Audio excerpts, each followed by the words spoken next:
On the basis of activity,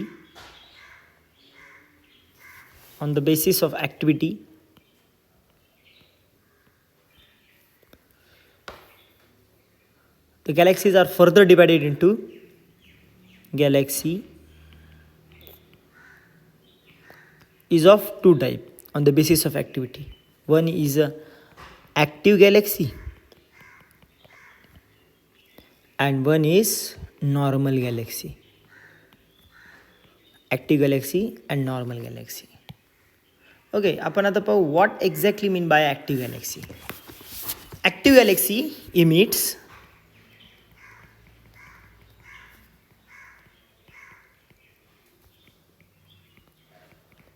emits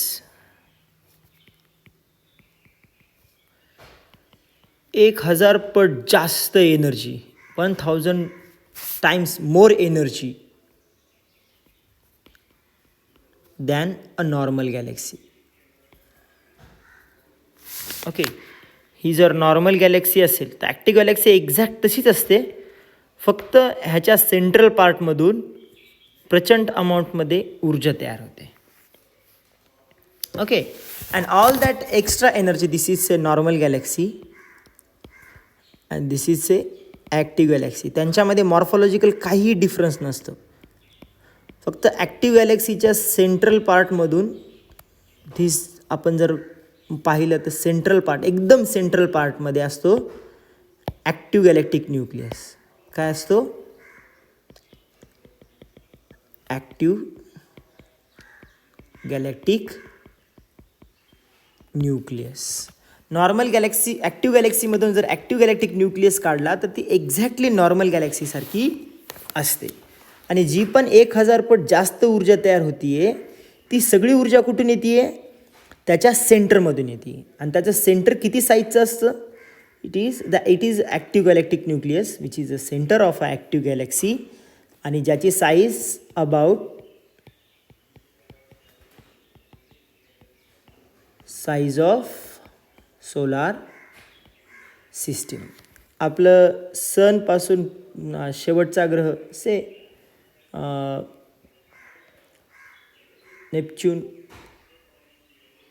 युरेनसपर्यंत समजा अंतर आहे. प्लुटो त्याचा ग्रह नाही राहिला, जे अंतर आहे तेवढ्या साईजचा, त्याच्या व्यासा एवढा, तेवढा काय असतो? ॲक्टिव्ह गॅलेक्टिक न्यूक्लियस असतो. तो कसा असतो आपण फोटोमध्ये पाहू, म्हणजे आपल्याला कळेल.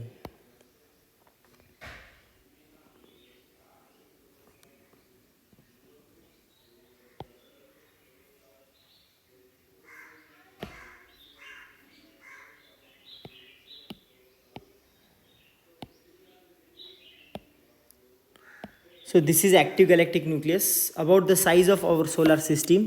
आणि त्याच्या सेंटरला काय असतं? त्याच्या सेंटरला असतो, yes you guessed it right, त्याच्या सेंटरला काय असतो? सुपर मासिव्ह ब्लॅक होल, जो काय करत असतो? Who is eating up nearby material. Okay, active गॅलेक्सीच्या सेंट्रल पार्टमध्ये जो ॲक्टिव्ह गॅलेक्टिक न्यूक्लियस असतो, ज्याच्यामधून ही सर्वात जास्त ऊर्जा बाहेर पडत असते, ती ऊर्जा हा एवढा आहे ॲक्टिव्ह गॅलेक्टिक न्यूक्लियस. ओके, आणि त्याच्या सेंटरला काय असतो? सुपरमासिव्ह ब्लॅक होल असतो.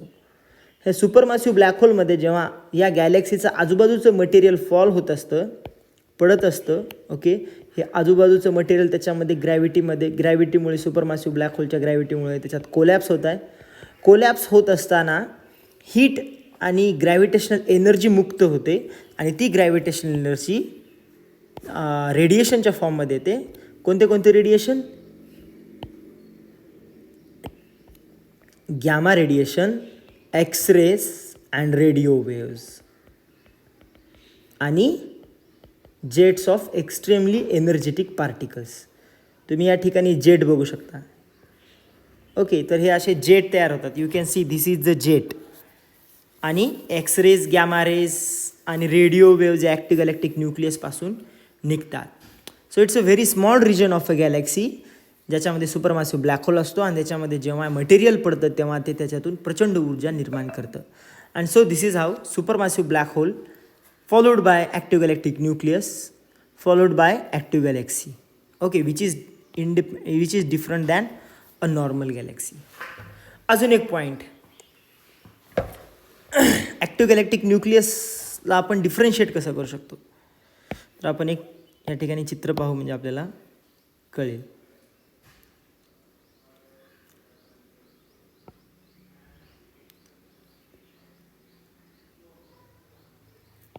this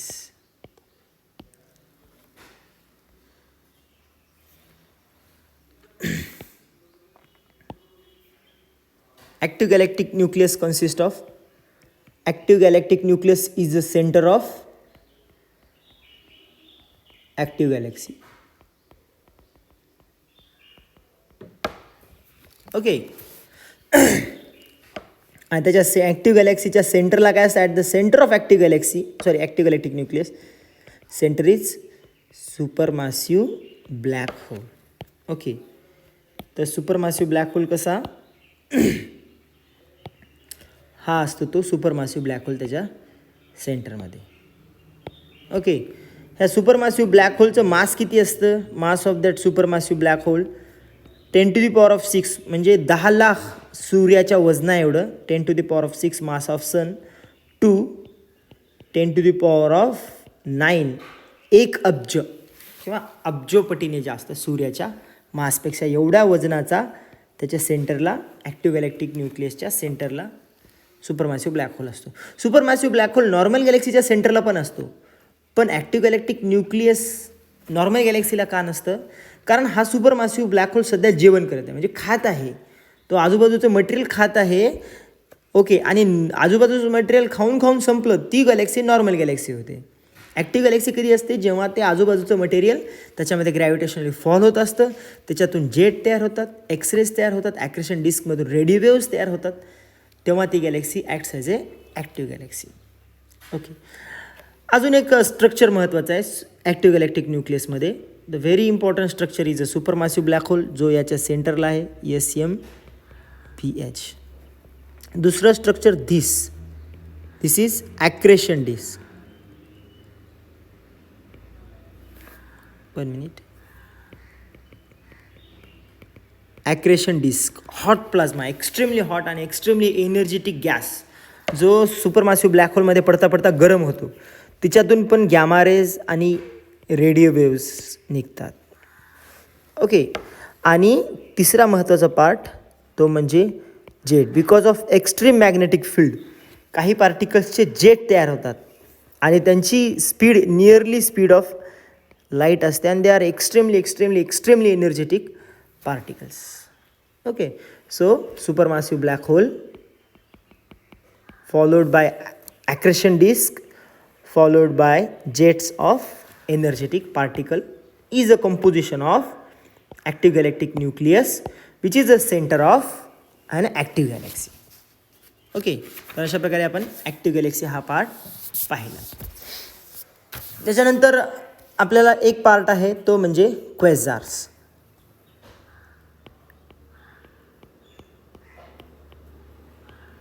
Okay, quasars are extremely active galaxies with very prominent and energetic jets. खूप जास्त ॲक्टिव्ह जर गॅलेक्सी असेल, खूप पॉवरफुल असेल आणि याच्यामध्ये खूप पॉवरफुल जर हा जेट असेल, तर त्या गॅलेक्सीला कोणती गॅलेक्सी म्हणतात, क्वेझार्स. त्या ॲक्टिव्ह गॅलेक्टिक न्यूक्लियस किंवा त्या ॲक्टिव्ह गॅलेक्सीला क्वेझार म्हणतात.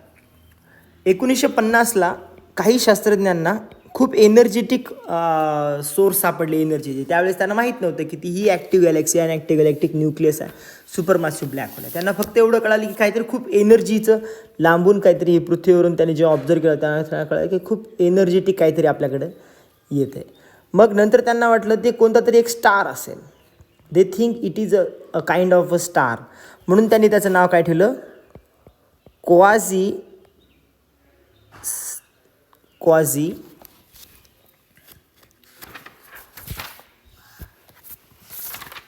1 minute.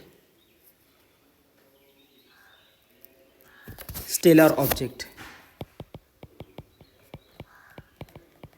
आणि त्याचं शॉर्ट फॉर्ममध्ये नाव क्वेझार. पण आपल्याला माहीत आहे तो कोणता तरी तारा नाही आहे, ती एक कंप्लीट सुपरमासिव्ह ब्लॅक होल असलेली एक ॲक्टिव्ह गॅलेक्टिक न्यूक्लियस आहे, ज्याच्यातून जेट तयार होत आहेत आणि which is consist inside a active Galaxy. पण त्यावेळेच्या शास्त्रज्ञांना तो स्टेलर ऑब्जेक्ट होता, तर त्याचं तेच नाव चिकटलेलं आहे क्वेझार. पण तो quasar is a very powerful galaxy. Okay, तर आपल्याला पहिल्यांदा जो सापडला त्या क्वेझारचं नाव होतं 3C48. हा पहिला क्वेझार 1950ला सापडला. आत्तापर्यंत आपल्याला किती क्वेझार्स माहीत आहेत? आत्तापर्यंत शास्त्रज्ञांनी 7.5 लाख क्वेझार्स शोधले. वी नो सगळ्यात जवळचा क्वेझार आपल्यापासून 600 मिलियन म्हणजे 6 कोटी 6 करोड लाईट इयर अवे आहे आपल्यापासून. त्याचा प्रकाश आपल्याकडे यायला 6 कोटी वर्ष लागतात आणि आपला प्रकाश तिकडे जायला 6 कोटी वर्ष लागतात. ओके, आणि सगळ्यात दूरचा आहे तो 29.36 बिलियन लाईट इयर अवे. आपल्यापासून तो 29.36 बिलियन लाईट इयर अवे कोणता आहे? सगळ्यात लांबचा माहीत असलेला क्वेझार. ओके, तो क्वेझार ही खूप प्रॉमिनंट ऑब्जेक्ट आहे, one of the most brightest object in the universe. Okay, they are very most energetic structure we know in our universe. So this is how we have the concept of a active galaxy and quasars. Normal galaxy म्हणजे काय बरं? Normal galaxy is a galaxy without active galactic nucleus is called as normal galaxy, and the active galaxy is a galaxy with active galactic nucleus. Okay, this is how it